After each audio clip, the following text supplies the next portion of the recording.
Assalamualaikum warahmatullahi wabarakatuh. Pada video kali ini, kakak akan membahas materi KSN SMP tentang teori asal kehidupan dengan topik teori abiogenesis dan eugenesis. Jadi, teori asal-usul kehidupan ini terdiri atas 3 topik. Yang pertama, teori abiogenesis, yang kedua, teori biogenesis, dan yang ketiga adalah teori biokimia. Yang pertama adalah teori abiogenesis.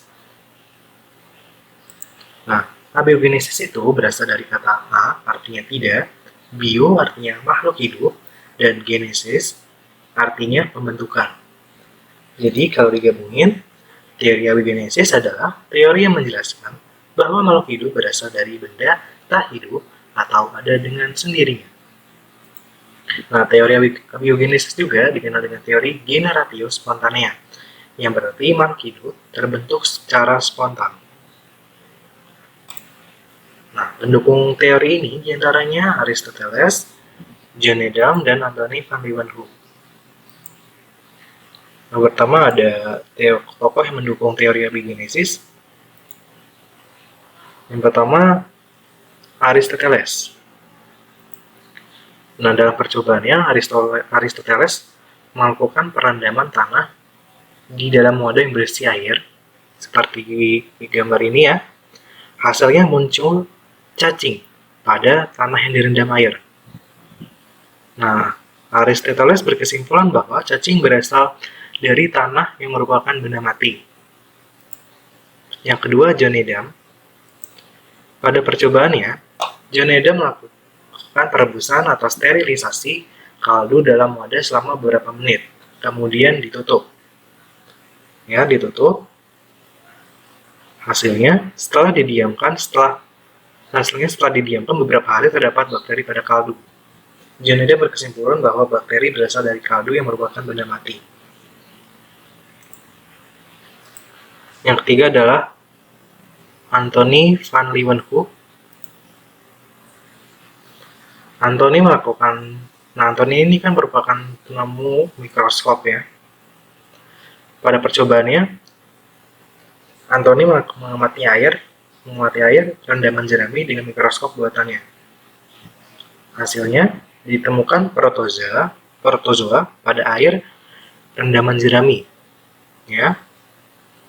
Nah, Anthony itu berkesimpulan bahwa protozoa berasal dari air rendaman jerami yang merupakan benda mati. Ternyata, teori abiogenesis ini memiliki beberapa kelemahan. Ya, yang pertama, belum dilengkapi teknologi modern dan pola pikir yang masih sederhana. Kesimpulan yang kurang tepat, ya, belum sesuai dengan kaidah ilmiahnya atau minimnya proses sterilisasi.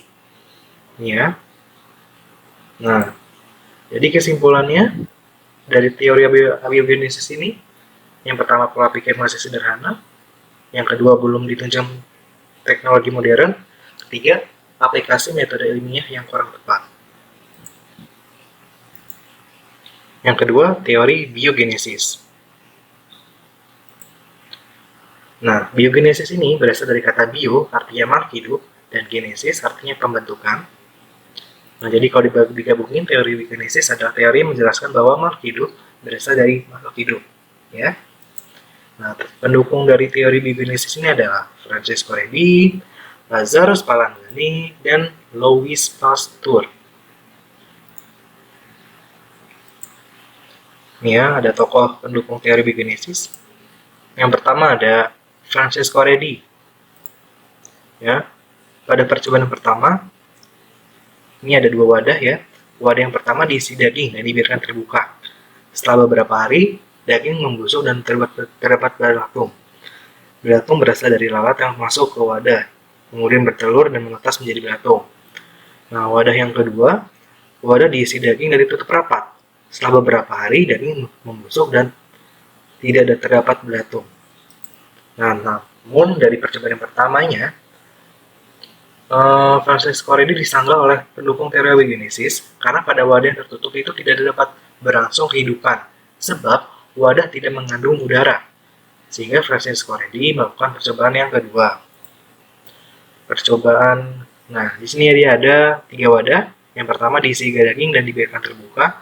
Yang kedua, wadah yang kedua diisi daging dan ditutup rapat. Wadah yang ketiga diisi daging dan ditutup kain kasa. Nah, udara masing-masing masih dapat masuk.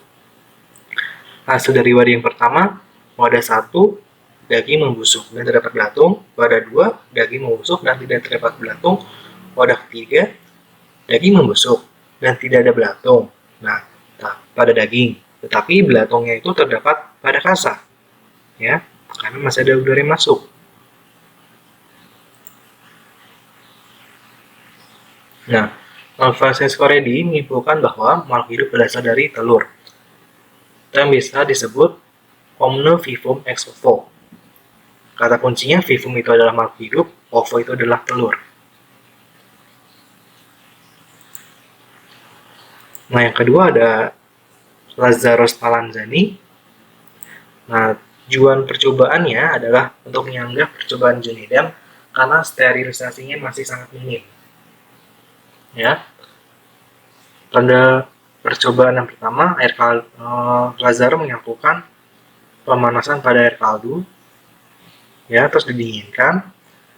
Nah, tapi dia tidak ditutup dan ada mikroorganisme. Nah, percobaan kedua sama, tapi ditutup, ya, ditutup dan tidak ada mikroorganisme.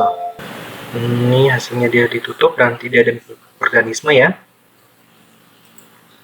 Nah, dari percobaannya, ia menyimpulkan bahwa adanya telur harus didahului oleh adanya kehidupan terlebih dahulu, atau yang dikenal sebagai omno ovum ex vivo.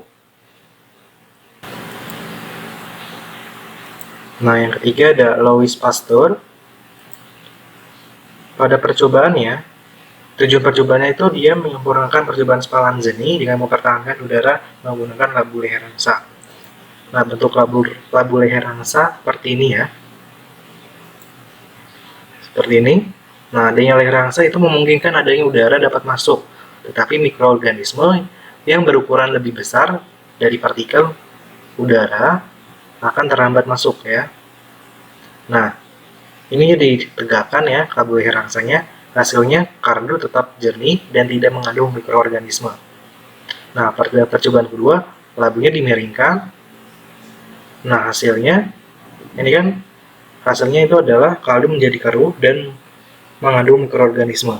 Kenapa bisa begitu? Karena ujung kapiler labu leher angsa terkontaminasi oleh mikroorganisme yang terdapat di udara, ya.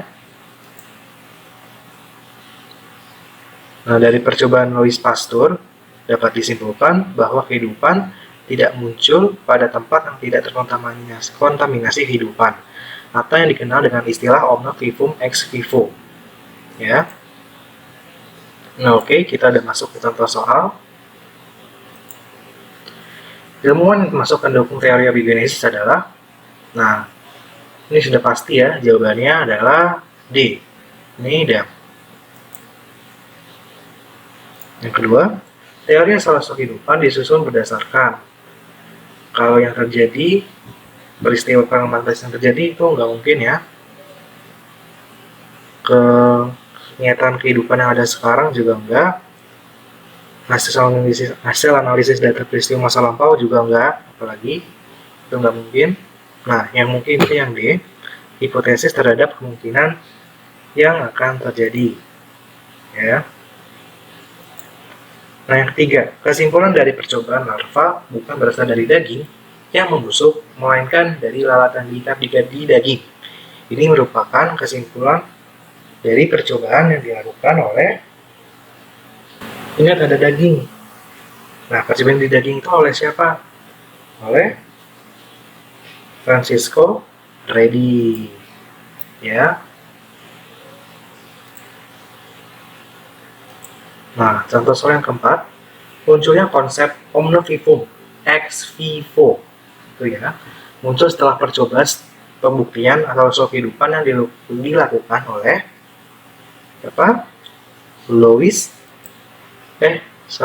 Lazarus Spallanzani, ya.